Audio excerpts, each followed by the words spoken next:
It's time. The world will not stop spinning. The clock won't stop ticking. Days won't stop slipping by. It's time. Things won't suddenly get easier. The difficulty does not remove itself. The path does not narrow. It's time. That perfect moment, it doesn't exist. A flawless beginning is fiction. The stars will never align for you. It's time. Not tomorrow, not someday down the road, but this very second.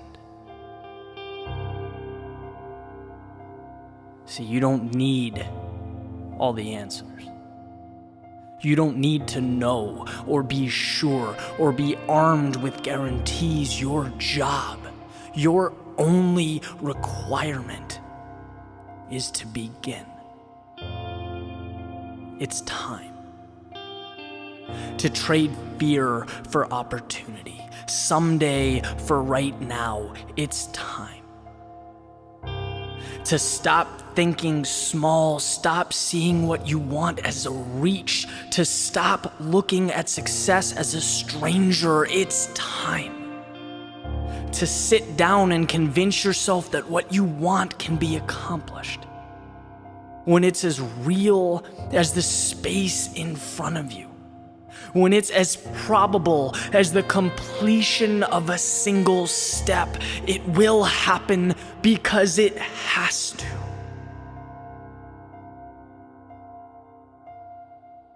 It's time.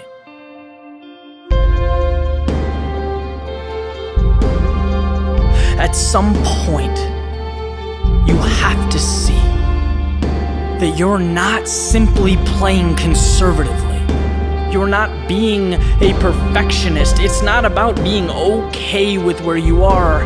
No, if we're going to get anywhere, let's be truthful. Let's call it what it is. These things, these ideas, these excuses are a derivative of fear. The problem with possibility is that it's incredibly hard to quantify. Technically, if you've never had it, you've never lost it. And that is how we rationalize staying where we are. That's why we compartmentalize the things we want most as dreams. But for a second, let's be bigger.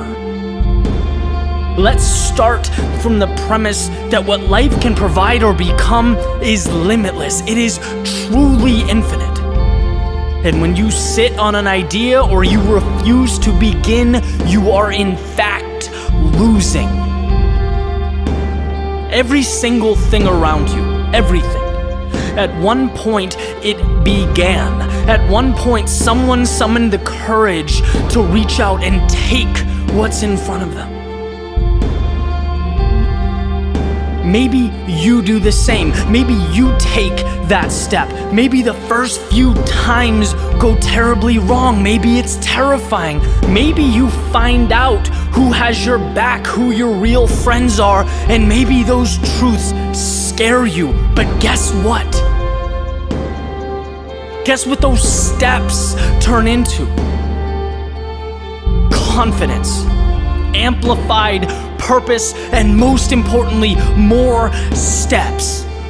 You get to see right in front of you as your demons diminish, evaporate. The higher you climb, the better the view, the longer the road, the greater the experience. I would rather fall 1,000 times and continuously get back up stronger than be someone who looks at the world through a window like it's some fairy tale. Because at the end of the day, sure, they have no scratches, scrapes, or bruises, but I have no limits, and I'd make that trade any day. It is time to stop separating what you want from what you have and take that step forward. It's time to go get it. No one is stopping you. Nothing is stopping you. And in fact, if you choose to be, you are unstoppable. So take a look in the mirror, lace up your shoes, open the door, and begin. It's time. Reality is the existence of two entities. Those who create change and those who merely react to it. And so I've wondered what separates the one from the many. What differentiates a fleeting moment from a chapter in a history book? See, I think we all come to a point where we look up and we see no top to the wall we seek to climb. We look down and see the water rising at our feet with every breath. We look to our left and see those who are where we want to be tomorrow. And we look to our right and see the trail of decisions we love to take back from yesterday. This is where most create their limiting narrative, where most succumb to the world around them, but most is not all. And every soul eventually comes to find that it was shaped not by sunny days or easy roads, but by walking to the edge of the only world it's ever known and daring to risk the normalcy to which it's accustomed.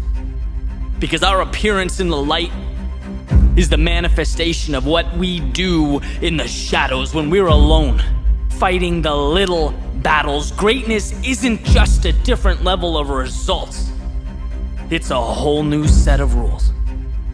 And the monumental task in front of you is the culmination of a battle that's already been fought thousands and thousands of times. It's been won or lost over and over again.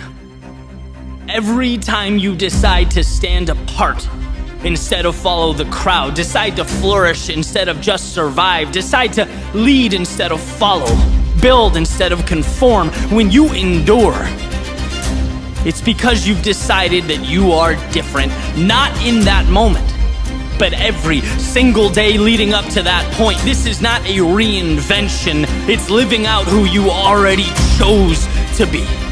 So the wall is high, you will climb because it's what you do. So the water rises, you will swim because it's who you are. So the people to your left have succeeded, there is always room at the top, and you will claim yours. So you failed in the past, good, because falling then means you endure now, and so you will. There's a quote attributed to Heraclitus on the realities of soldiers in battle. He says, look, out of every 100 men, 10 shouldn't even be there. 80 are just targets. 9 are the real fighters, and we are lucky to have them, for they make the battle. But the one is a warrior, and he will bring the... There have been times in my life when I've been down. I've been out, I've been afraid. I've looked up at the road ahead and been completely unsure. And I can say firsthand, when you're going through a situation like this, that it essentially consumes you. Right? It's all you see, it's all you think about, to the point where the good stuff, the opportunity all around you, it becomes transparent. You see right through it. It's the negative, it's misfortune for a period of time that becomes your narrative, becomes the story. What if this is forever? What if I'm not as good as I want to be or as they are? What if things don't work out? Never mind the fact that you've been here before and you've battled back. Never mind how far you've come. No, that takes a back seat to the discomfort that we feel right now, and that's the irrationality of the human mind we forget. We forget that the lows create the highs. That temporary isn't forever, that you can't stand with any type of authority if you've never before fallen. Accomplishing anything is never just walking up and reaching a goal. It's about getting back up over and over again. Taking the bad breaks in stride and seeing the losses for what they are, necessary. What if I told you that the difficult times weren't just manageable, they were what you needed? Those moments when you felt helpless were a bridge to something better. A demonstration of just how capable you are and how strong you can be. Feeling lost, feeling defeated, sure, it's unsettling. But it's also a reminder that you are exactly where you need to be. In one form or another, your struggle becomes your answer. Life isn't always calm seas and sunny skies, but if you let it, it will teach you to weather any storm to come out on top. Never lose sight of the opportunity, it's there. Hiding behind the struggle, immersed in the ups and downs, and when you know that you will not let yourself stay down, that you'll get up. Struggle becomes a building block, not a weight around the ankles. With each stumble, you become taller. With each misstep, you step forward. The problem will never be tough times. It will be refusing to find that next level for fear of their materialization. Regret is a choice. And for those who refuse to stay down, it will be a choice that they'll escape. From this view, the sun is rising, perfect, just like the day before it. I see people coming and going, making their way into the world. I see the steam rising up from my coffee cup, disappearing into a sky much bigger than me. I see ticking clocks. I hear time's impatient song.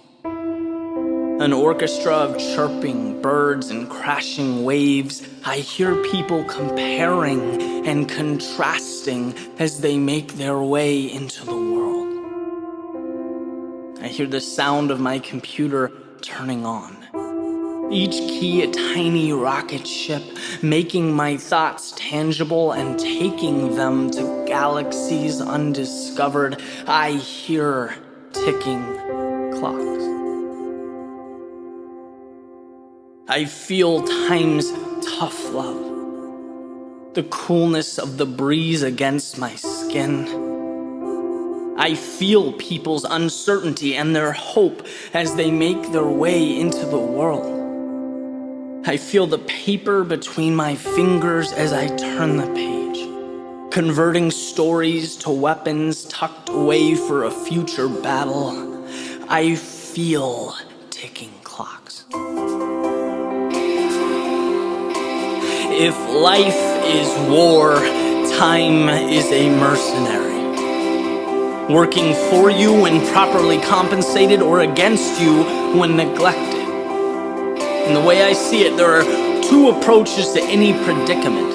Add your solution or subtract your problem. An invigorated soul has withdrawn, detached from all that does not empower, walked away from everyone's standards and expectations but their own. See, ticking clocks are individualized symphonies.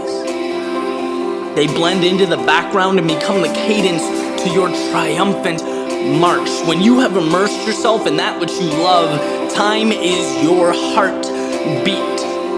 And when you have not, it's a subtle warning sign, whispering of roads untraveled and gifts unopened, singing reminders that you must realign that time can't be stockpiled or saved. It's loyal to no person. When you find yourself fighting to remember how precious the moment or beautiful the day, it's not a lack of time, but a lack of direction.